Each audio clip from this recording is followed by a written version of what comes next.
Now, normally now, I ask, it is time for action, but since we are since we are not face to face, I will just tell you what I'm doing when we end the presentation. I am asking teachers to write their own scenarios for their own comic stories, and in order to get some ideas about the plot, the starting point of the stories, I'm using the stories of ActionAid. It's about the climate change, the protection of the environment, etc. So there are if you go picture stories at the side of ActionAid, you can find short stories and taking that as a first, getting some ideas from that, you can start working your own ideas to write down a narrative plot. So if you want to go to your colleagues and do this kind of seminars, please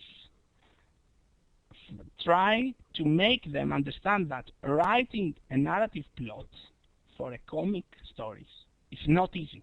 And if you try that, you will see that it's not easy. So this is what I'm asking. So I'm giving this worksheet, and after I have explained them the whole scenario. So I'm doing that as a real case, and the results are fantastic. I think that Irini can say that it is really nice. How similar are digital storytelling and webcomics? Well, webcomic is a type of digital story. So the creation of a webcomic is a form of digital storytelling. Storybird is a little bit different as a tool. It's like picture books. So picture books is not like comic books. Picture books is mainly one main image as a background and some narration on the top. It's mainly for small children. So if you want to do something like that for smaller children, either you go with tools like Storybird, so picture books, or you should use comic strips, because smaller children in primary school, especially 6 to 8, find difficult to write big stories. So either you give them to you organize a learning strip with the comic strips, not a comic book, or as this colleague said, as Andy said, it's you can use tools like Storybird. So I think this is it. You can find a lot of presentations, a lot of details about the tools, lesson plans in at least 4 languages: English, Greek, Spanish, and Italian, at www.educomics.org. And now we are using this idea to promote readership. So we want students to start appreciating books with the idea of we want to make them appreciate books and love to read books by giving them a comic book or a book and then asking them to create their own comic stories. So this is a new initiative that we are working at the moment. It's called LIRE, from the French word. It's also a lifelong learning comenius project which just started. So I'm just putting here on the chat the URL if you want to see how a comic book, a web comic book, which has also video, hyperlinks, etc. So I think this is it. I hope I gave you enough information, and I motivate you to use this kind of activities at school. And I'm glad to answer any kind of questions. So, Irini, the floor is yours.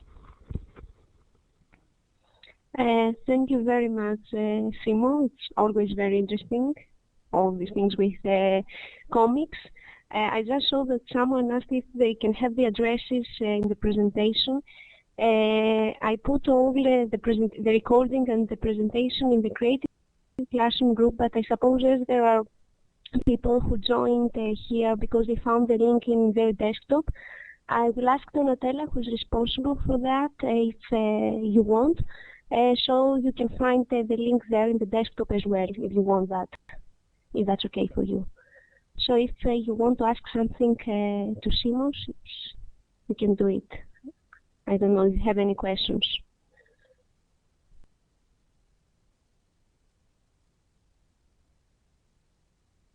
You are all thanking. Any question, maybe? You understood everything, I suppose.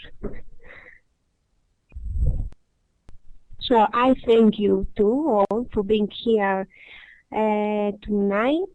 Hope you will use some of these new resources to your twinning projects. And I want to thank Simos for being here and giving this expert talk. It was really interesting. You will have a recorded meeting, Valerica, don't worry. And so I will see you in our next expert talk. It will be on 26th of March. You will have an announcement about that if you want to take part. I don't know if Simos wants to add anything else.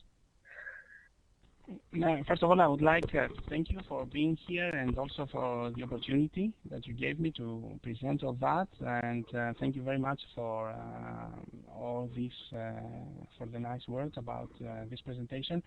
Please, there is a newsletter at the website, educomics.org, so that you can know, you can learn about us, about new initiatives, new ideas that we have. So, and also if you want to run any case studies and you want any kind of support, just email me. It's easy to find my email there, or email at the info of educomics.org. So, thank you very much once more. Thank you, Irini, and was really glad to be here.